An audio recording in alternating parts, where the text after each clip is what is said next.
Good morning study.com में आपका स्वागत है। आज मैं आपको कक्षा 10th के फिजिक्स के बारे में आरंभ कर रहा हूँ, जिस चैप्टर का नाम है प्रकाश का परावर्तन।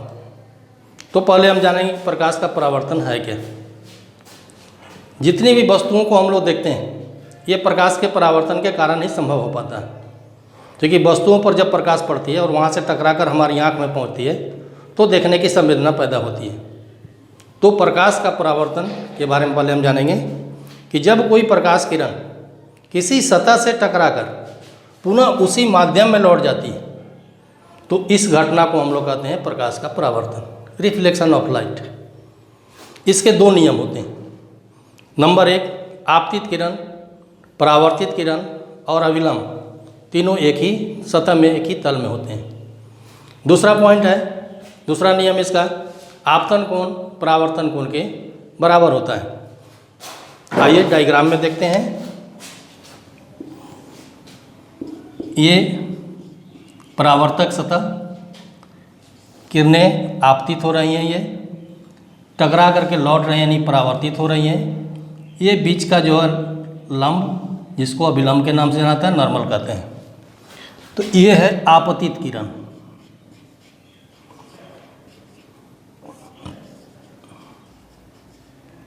और ये है परावर्तित किरण।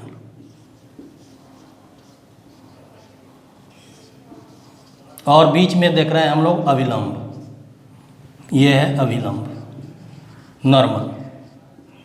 अभिलंब और आपतित किरण के बीच का कोण आपतन कोण कहलाता है, जिसको आई से डिनोट किया जाता है।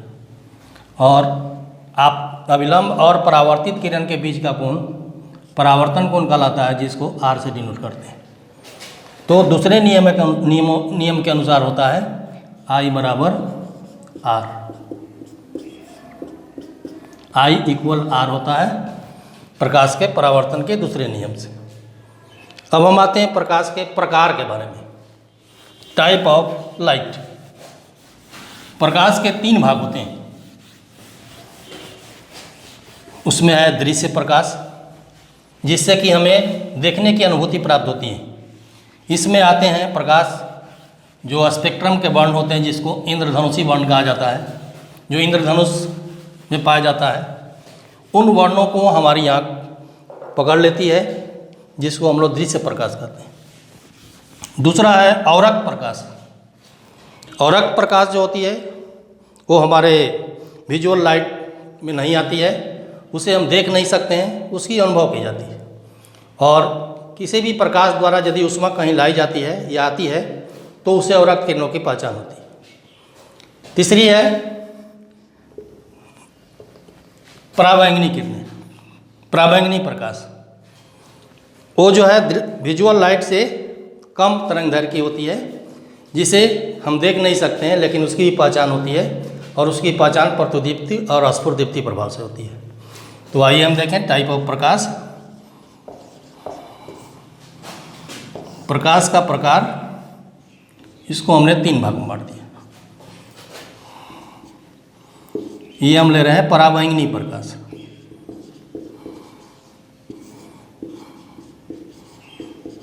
दूसरा ले रहे हैं हम दृश्य प्रकाश।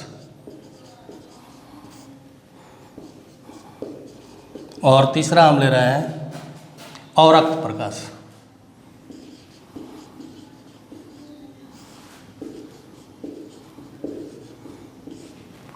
इसको हम लोग कहते हैं अल्ट्रा वायलेट रे, अल्ट्रा वायलेट। यह हुआ विजुअल,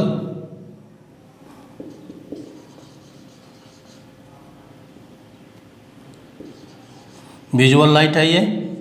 और उसके बाद है इंफ्रारेड है।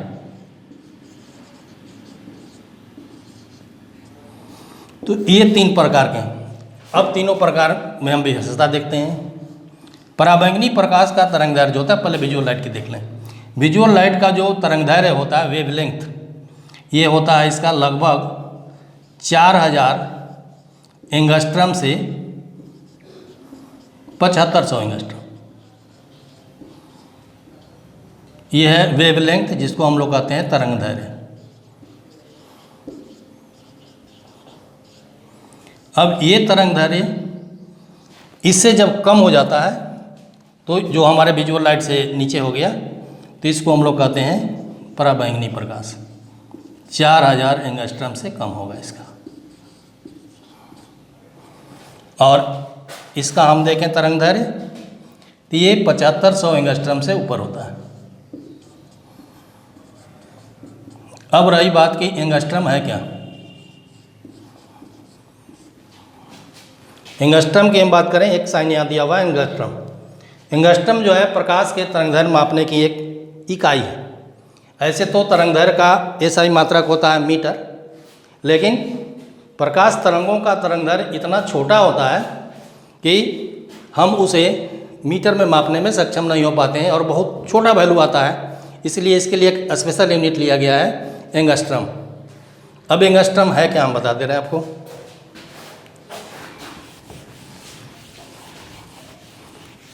देखेंगे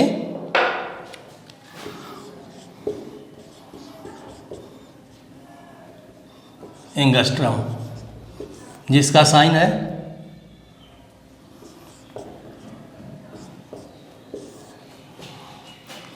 तो प्रकाश का तरंगदैर्घ्य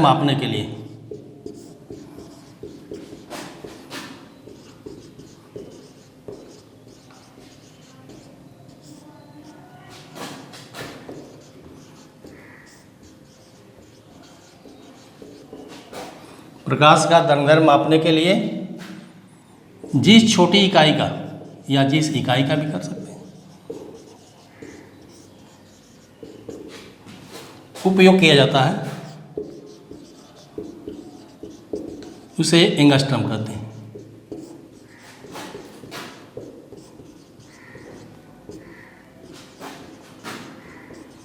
एंगस्ट्रम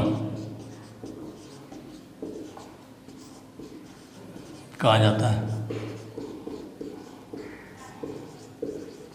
एक एंगस्ट्रम का वैल्यू 10⁻⁻10 मीटर के बराबर होता है। तो ये छोटी इकाई है, क्योंकि बताएं वास्तव में तरंगदैर्घ्य का SI मात्रक मीटर है। मीटर में यहाँ दिखाया गया है, जो एक एंगस्ट्रम 10⁻⁻10 मीटर को व्यक्त करता है। अब थोड़ा सा प्रकाश के बारे में हम जान लें। प्रकाश जो है विद्युत चुम्बकीय तरंगें।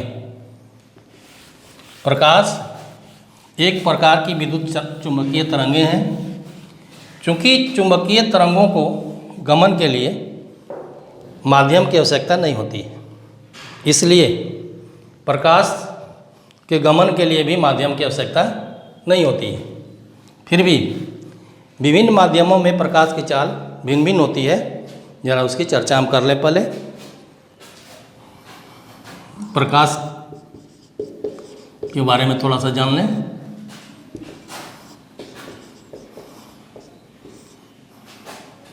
प्रकाश अनुभूति है, जो हमारी ज्ञानेंद्रियों द्वारा इसका अनुभव किया जाता है। जो आँख है वह अनुभूति है।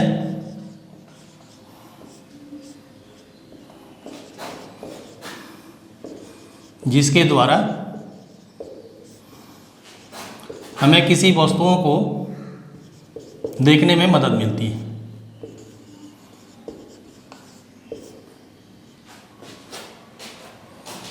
किसी वस्तुओं को देखने में मदद मिलती है।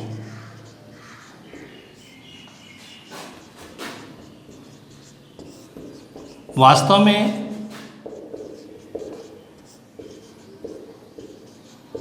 ये विद्युत चुम्बकीय तरंगें होती हैं। विद्युत चुम्बकीय तरंगें होती हैं,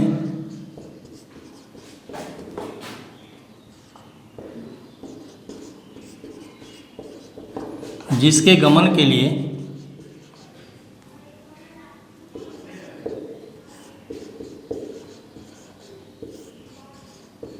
किसी माध्यम की आवश्यकता नहीं होती।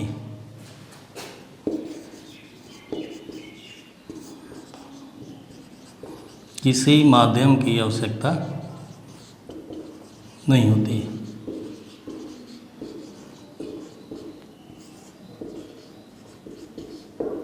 अब हम देख लेते हैं विभिन्न माध्यमों में इसकी चाल क्या है। निर्वात में, वैक्यूम जिसको कहा जाता है, जहाँ कुछ भी हवा भी नहीं है,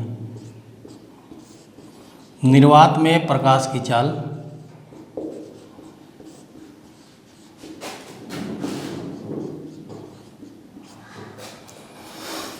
3,00,000 किलोमीटर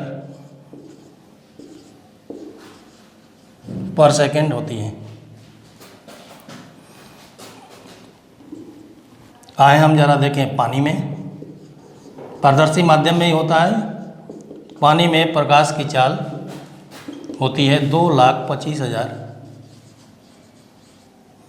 किलोमीटर पर सेकेंड। आ जाए हम कांच में, तो कांच में प्रकाश की चाल 2,00,000 किलोमीटर पर सेकेंड होती है। अब हम एक इससे निष्कर्ष निकाल सकते हैं या देख सकते हैं कि जैसे जैसे माध्यम की चाल सघन होती जा रही है, डेंस होता जा रहा है मीडियम, वैसे वैसे उसकी चाल घटती जा रही है। इसका अर्थ ये हुआ कि विरल माध्यम में प्रकाश की चाल सबसे अधिक होगी। जैसे जैसे माध्यम घना होता जाएगा उसकी चाल जो है घटती चली जाएगी। ध्वनि में इसका उल्टा होता है, सघनता बढ़ने पर उसमें चाल जो होती है वो घटती जाती है। निर्वात में ध्वनि की चाल तो होती ही नहीं है, लेकिन यहाँ निर्वात में प्रकाश आसानी से गमन करता है। देखे होंगे बिजली की चमक और मेघ गर्जन, दोनों घटना एक साथ घटती है, फिर भी हम लोगों को चमक पहले दिखाई पड़ जाती है और गर्जन की आवाज़ बाद में सुनाई पड़ती है। इसके पीछे कारण है प्रकाश की चाल। प्रकाश की चाल काफ़ी अधिक है, यानी 3,00,000 किलोमीटर पर सेकेंड, और उसी समय घटना घटती है ध्वनि उत्पन्न होने की, जिसको गर्जन कहते हैं, और उसका स्पीड होता है 330 मीटर पर सेकेंड। अंदाज़ा हम लगाएं तो पता चल जाएगा कि काफ़ी अधिक चाल से प्रकाश गमन करती है। तो घटना एक साथ घटने के बावजूद भी प्रकाश की चाल तुरंत हमारे पास पहुंच जाती है। प्रकाश की चाल से लाइट पहुंच जाता है और ये हमको चमक दिखाई पड़ जाती है। और ध्वनि की चाल को आने में समय लगता है, इसलिए कुछ सेकंड बाद जो है ध्वनि सुनाई पड़ती है। तो ये निर्भर करता है प्रकाश की चाल पर। अब हम आगे आएंगे प्रकाश किरण और प्रकाश पुंज के बारे में, क्योंकि बार बार प्रकाश किरणों का इस्तेमाल होगा और जहाँ कहीं भी हम डायग्राम बनाएंगे वहाँ प्रकाश किरण और प्रकाश पुंज की स्थिति रहेगी। वास्तव में ये चैप्टर आपका प्रकाश का अपवर्तन, जिससे गोलीय दर्पण में पढ़ना है, स्फेरिकल मिरर में। तो हम पहले आते हैं प्रकाश किरण और प्रकाश पुंज के बारे में। तो प्रकाश किरण हम पहले देखते हैं है क्या। ये लाइट रे हुआ, लाइट रे। तो ये प्रकाश किरण है क्या वस्तु? प्रकाश का गमन पथ, प्रकाश का चलने का रास्ता है। तो प्रकाश के गमन पथ को, प्रकाश के गमन पथ को, चलने के रास्ते को प्रकाश किरण कहते हैं।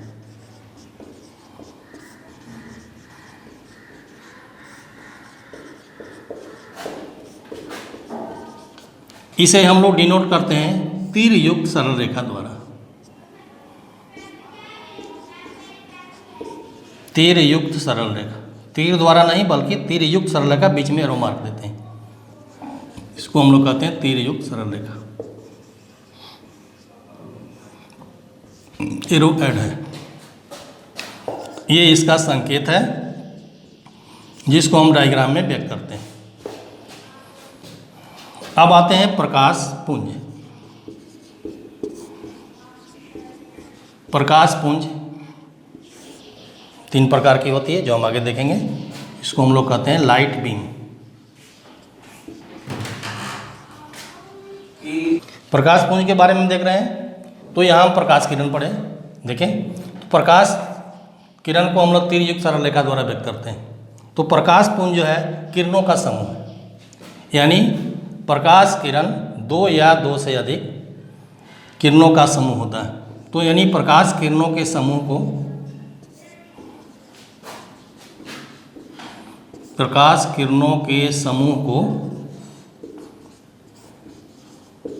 प्रकाश पुंज कहते हैं। इसका 3 टाइप है, प्रकाश पुंज कहते हैं। यह 3 प्रकार का होता है, तीनों प्रकार हम देखें समझ में आ जाएगा। यह 3 प्रकार का होता है।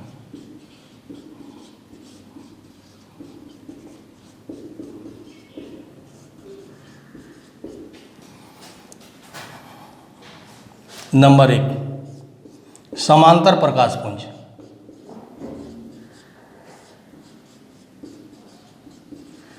समांतर प्रकाश पुंज में क्या होता है कि ये किरणों का समूह जो समांतर रूप से चलती हैं, किसी प्रकाश स्रोत से निकलने के बाद जब समांतर चलती हैं, इसको समांतर प्रकाश पुंज कहते हैं, जो पैरेलल होती हैं।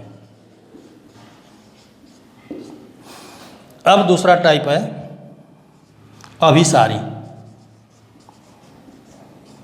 अभिसारी प्रकाश पुंज। अभिसारी प्रकाश पुंज में क्या होता है कि किरणें जो होती हैं अंदर की ओर मुड़ जाती हैं, यानी संकेंद्रित हो जाती हैं। प्रकाश पुंज। अब ज़रा देखिए इसमें क्या हो रही हैं। ये किरणें जो हैं एक जगह जाकर के मिल जा रही हैं, ये कहलाता है अभिसारी। इसको हम लोग डाइवर्जेंट कहते हैं।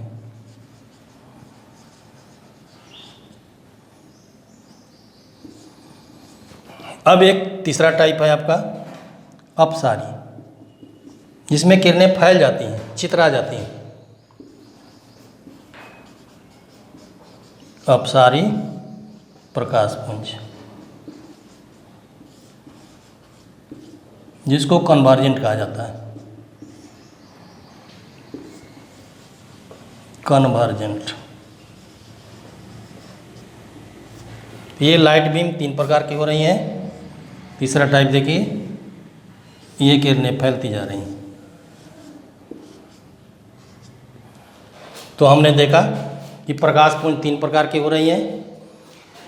नंबर 1 है समांतर। आप समतल दर्पण को कभी सूर्य की किरणों के सामने रखे होंगे तो देखे होंगे कि समतल की दर्पण की आकृति जो होती है, सेम आकृति की, सेम साइज की दीवार पर प्रतिबिंब दिखाई पड़ती है लाइट की, तो वो समांतर प्रकाश किरण होती है। फिर अभिसारी प्रकाश पुंज, इस तरह की किरणें जो होती हैं वो फैलते हुए स्रोत से चलती हैं और सिमट जाती हैं, जैसे अवतल दर्पण में ऐसा होता है। अपसारी प्रकाश पुंज अवतल दर्पणों में ऐसा होता है, उसमें किरणें फैल जाती हैं। तो हमने देखा प्रकाश किरण और प्रकाश पुंज। आगे हम आ रहे हैं आपको दर्पण के बारे में।